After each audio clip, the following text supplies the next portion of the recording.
Hi, this is Lee Phillips. I want to talk to you for a minute about ways people avoid probate. One of the ways is they make out a deed to the property. They've got a piece of property. It could be a residence, could be whatever. It actually could be a stock or whatever it is. But let's take the piece of property.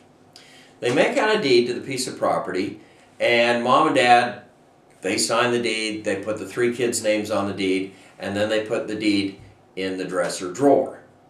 They don't want to go through probate. They don't want the kids to have to mess with the title or anything when they die. So the deed's already made out. And when mom and dad die, the kids go get the deed. They go down and record the deed, and they now have the piece of property, right? Well, there's a couple of problems with that. A couple of big problems with that. You don't want to do that. One, it's the dresser drawer deed, and then there are Mary Jane deeds. I mean, you got the concept. There's a dozen different names for it. What's the problem with it? One, does it work? And the answer is, yeah, often it works. However, if anybody ever challenges that deed, they got a problem.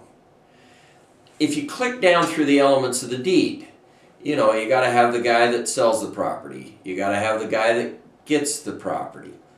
You got to have the date. You got to have the property description. The deed's got to be delivered. It's got to be notarized. All of this sort of stuff. Now, wait a minute. The deed's got to be delivered. That's one of the required elements of law for a deed. Was the deed delivered? No, the deed wasn't delivered. Mom and dad put the deed in the dresser drawer, and the kids went and got the deed. Anybody who wants to challenge that title can challenge the title, and they will win the case in this situation. Because the deed was flawed, it didn't meet all the elements of the deed. So, that's one problem. The other major problem is, when mom and dad made out the deed, they put all the kids' names on the deed. They gave the piece of property to the kids. Okay, what's the matter with that? Mom and dad wanted the kids to get the piece of property when they died. Well, it's a tax problem. Whenever you transfer a piece of property, first question you always ask is, what's the tax? What's the tax consequence? In this case, it's a gift. And the law says that the recipients of the gift have to take the original basis of the gift. Basis is the price mom and dad paid for the piece of property. Well, they bought the piece of property 60 years ago, and I've got a full YouTube video on basis, but they paid $30,000 for it. It's worth $300,000 today. If the kids have to take the original basis, that means when they sell the property for $300,000 the week after mom and dad dies,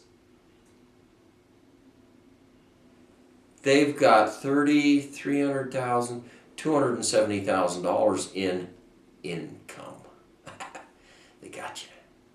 Now, they may only have to pay capital gains tax, and that's another discussion.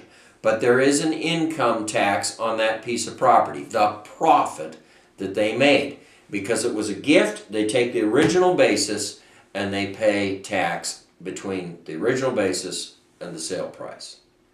They just lost tens of thousands of dollars because mom and dad were going to avoid probate, and they did the dresser drawer deed. Don't do a dresser drawer deed. Don't put your kids' names on the deed, even as joint tenants. One, it's a tax disaster, and two, kids are like yogurt. You never know when they're going to go bad. So you keep your kids' names off of stuff, all right? And when you pass property to the children, you want it to go through your estate, your will, your trust, intestate, I don't care.